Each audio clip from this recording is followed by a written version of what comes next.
The Attorney General's Chambers has filed a notice seeking leave from the federal court to appeal the Court of Appeal's decision regarding former Premier Najib Abdul Razak's judicial review of the royal addendum. The AGC said its appeal is based on conflicting interpretations of the law between the High Court and the Court of Appeal. It argued there were also matters of constitutional law that needed to be heard. Last month, Najib won his appeal, putting him a step closer to implementing a royal addendum for him to serve house arrest. The Court of Appeal allowed his appeal for leave to commence judicial review to compel the Home Minister and the government to enforce the alleged decree by the previous Yang di Pertuanagon. The addendum signed by Sultan Abdullah Sultan Ahmad Shah commutes Najib's prison sentence to be served under house arrest. The Pahang Palace had affirmed the existence of the addendum in a letter produced in court. However, government lawyers argued that the addendum was not discussed during the last Pardons Board meeting chaired by Sultan Abdullah.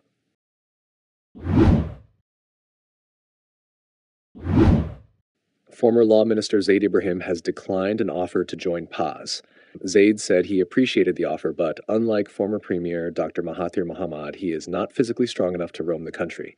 He added that even walking 9 holes on the golf course is a struggle.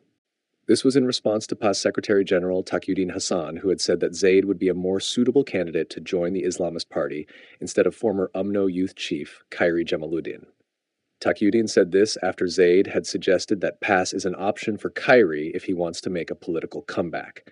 In a post on X this morning, Zaid said his proposal had attracted widespread attention and that he had become collateral damage. He said he was called a snake and others had asked him to join PAS. Zaid also acknowledged his past criticism of the policies from PAS, but believes that the party could evolve if it attracted good leaders like Khairi.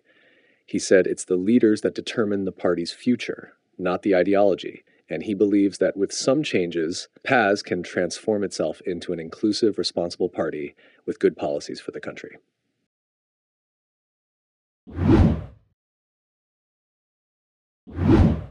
U.S. President Donald Trump has declared that the U.S. will take over the Gaza Strip. This came shortly after he proposed permanent resettlement of Palestinians outside the enclave.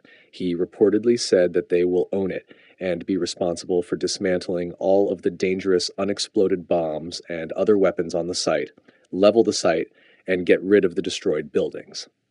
The Anadolu agency quoted Trump as saying during a news conference with Israeli Prime Minister Benjamin Netanyahu on Tuesday that the U.S. will clear the area, create economic development, and provide unlimited jobs and housing for the people.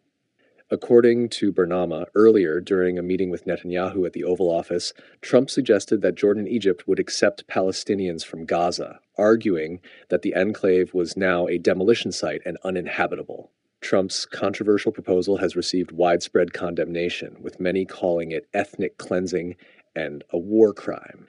Jordan and Egypt, along with other regional and European countries like the UK, France, and Germany, have strongly rejected Trump's relocation proposal. Saya telah menghantar satu usul di bawah Peraturan Mesyuarat 18/1 dan 2 yang menuntut supaya pihak kerajaan Malaysia merundingkan dan menyatakan pendirian terhadap dasar luar terkini Amerika Syarikat yang memutuskan untuk mengambil alih dan memiliki sempadan Gaza sebagai sebahagian dari pelan pembangunan ekonominya.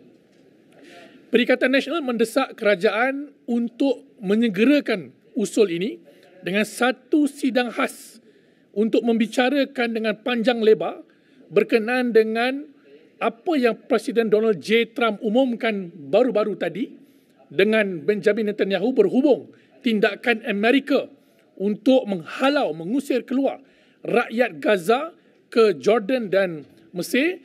Pada masa yang sama, menyatakan hasrat Amerika untuk membangunkan Gaza menggunakan taktik dan helah yang saya nampak sebagai satu bentuk ethnic cleansing dan juga neo-colonialism Amerika dan Zionis ke atas penduduk Palestin. Jadi ini satu perkara yang amat besar kerana ia menentukan masa depan bukan sahaja geopolitik Timur Tengah tapi juga dunia Islam dan pendirian moral Malaysia selaku pejuang Palestin.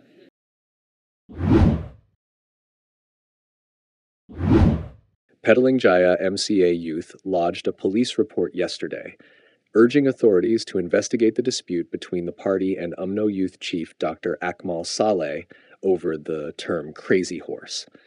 It said it believes the term had been maliciously translated and distorted to mislead the public, which placed the party at the receiving end of unfair accusations.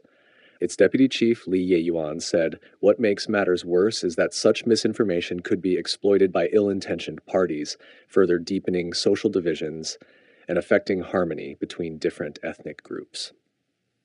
Therefore, he said, MCA Youth urges the police to thoroughly investigate the matter to uphold the truth and prevent the further spread of false information. On January 30th, Kamal had taken aim at Johor MCA Deputy Publicity Chief Law Yak Kwang over the latter's use of a Chinese term in his social media posts, which literally translates as crazy horse. However, the characters can also be used phonetically to represent the ma sound when transliterating from other languages, including the Chinese words for Malaysia, Malay's former Prime Minister Dr. Mahathir Mohamad, and Akmal. Akmal claimed the term was being used to mean crazy Malays and was insulting, but Law responded that the term means Akmal, who always acts irrationally.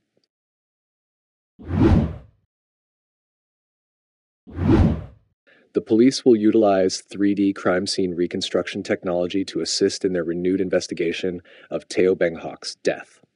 According to Bernama, Bukit Aman Criminal Investigation Department Director Muhammad Shuhaili Muhammad Zain said the technology could digitally produce a clearer picture of the location where Teo was found dead 15 years ago.